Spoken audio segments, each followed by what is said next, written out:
నిజంగా జైల్లో గడపడం అనేది ఎంత బాధాకరమైన విషయమో కడుపులోనికి అర్థమవుతున్నారు ఆయన. అంత అపహాస్యంగా ఇప్పుడు మాట్లాడకూడదు.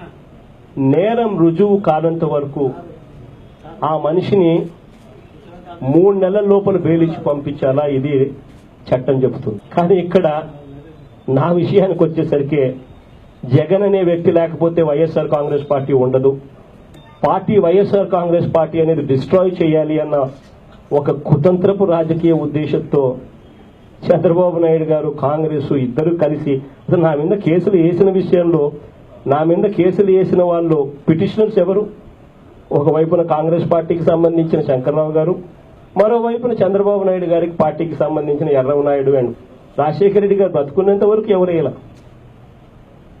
జగన్మోహన్ రెడ్డి గారు కాంగ్రెస్ లో ఉన్నంత వరకు ఎవడేలా. ఈ జగన్ అనే వ్యక్తి ఎప్పుడైతే సోనియా గాంధీని విభేదించి కాంగ్రెస్ పార్టీని ఎప్పుడైతే వీడాడో అప్పుడు ఇదే కాంగ్రెస్ పార్టీతో చంద్రబాబు నాయుడు గారు టైఅప్ అయి కిరణ్ కుమార్ సర్కార్ను మీకు గుర్తుండే ఉంటుంది, 294 మంది శాసనసభ్యులు ఉన్న ఆ రోజు అసెంబ్లీలో కిరణ్ కుమార్ రెడ్డి మీద అవిశ్వాస తీర్మానం ప్రవేశపెడితే 294 మందిలో 148 మంది హాఫ్ వే మార్క్. అలాంటిది కిరణ్ సర్కార్ మీద అవిశ్వాస తీర్మానం ప్రవేశపెట్టినప్పుడు కిరణ్ సర్కార్కు వచ్చింది 146 మంది, అంటే 2 షార్ట్ ఆఫ్ మెజారిటీ.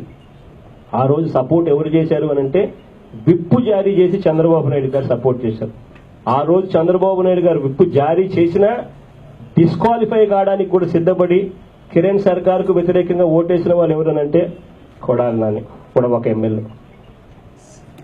ఆ రోజు అంత దారుణంగా చంద్రబాబు నాయుడు గారు కాంగ్రెస్ పార్టీ ఇద్దరూ కలిసి కుమ్మక్కై నా మీద కేసులు వేయడం దగ్గర నుంచి ప్రభుత్వాన్ని తెలుగు కాంగ్రెస్ గా నడపడం వరకు అన్ని చేసినారు.